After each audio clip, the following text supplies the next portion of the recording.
দাজ্জাল নিয়ে প্রশ্নের শেষ নেই। তার একটি হলো, সে মানুষ নাকি জিন। গবেষকদের অধিকাংশই বলছেন সে মানুষ, কেউ কেউ বলছেন সে শয়তানের অন্তর্ভুক্ত। কেউ মানুষের মতো দেখতে হলেও দাজ্জাল এক ভয়ঙ্কর প্রাণী, এমনই ভয়ঙ্কর যা আগে কখনো দেখেনি বিশ্ব। এক চোখ কানা দাজ্জালকে পৃথিবীরই কোনো এক দ্বীপে আটকে রাখা হয়েছে। ইসলাম ধর্ম মতে কিয়ামতের আগে আগে দাজ্জালকে ছেড়ে দেওয়া হবে। সে প্রভুত্ব করবে এবং সারা পৃথিবীতে ত্রাস সৃষ্টি করবে। তার অনেক অলৌকিক ক্ষমতা থাকবে, এমনকি দাজ্জাল থামিয়ে দিতে পারবে সূর্যের চলাচল। এত ক্ষমতাধর দাজ্জাল সারা পৃথিবী চষে বেড়ালেও দুটি শহরে কখনোই প্রবেশ করতে পারবে না, সেগুলো হলো মক্কা ও মদিনা।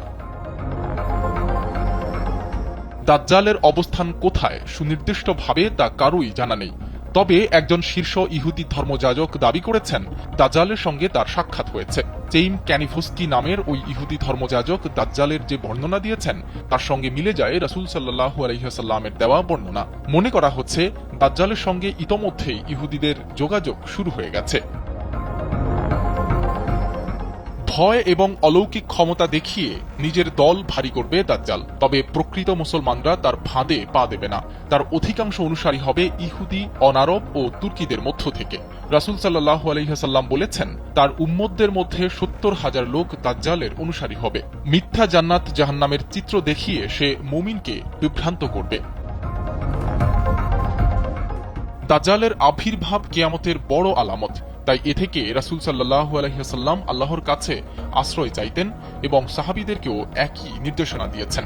ব্যাপক ক্ষমতাধর হলেও শেষ পর্যন্ত দাজ্জাল তেমন কিছুই করতে পারবে না। তার শেষ সময়ে পৃথিবীতে অবতরণ করবেন ঈসা আলাইহিস সালাম। তার হাতেই হবে দাজ্জালের সলিল সমাধি। দাজ্জাল থেকে পরিত্রাণের উপায় কি? হাদিসে উল্লেখ আছে, রাসূল সাল্লাল্লাহু আলাইহি ওয়াসাল্লাম বলেছেন, তোমাদের মধ্যে যে দাজ্জালকে পাবে সে যেন সূরা কাহাফের শুরুর অংশটা পড়ে। আরেক হাদিসে সূরা কাহাফের প্রথম 10 আয়াত মুখস্থ করে রাখতে বলা হয়েছে, যেন দাজ্জালের সাক্ষাতেই সেটা পড়া যায়। এছাড়া হাদিসে কিছু দোয়ার কথা উল্লেখ করে দাজ্জালের ফিতনা থেকে বাঁচার উপায় বলে দেওয়া হয়েছে। বাইবেলে দাজ্জালকে বলা হয়েছে অ্যান্টিক্রাইস্ট। খ্রিস্টীয় ঐতিহ্য অনুসারে শেষ বিচারের পূর্ববর্তী সময়টাতে এই অ্যান্টিক্রাইস্টের নেতৃত্বে এক ভয়াবহ রাজত্ব প্রতিষ্ঠিত হবে পৃথিবী জুড়ে।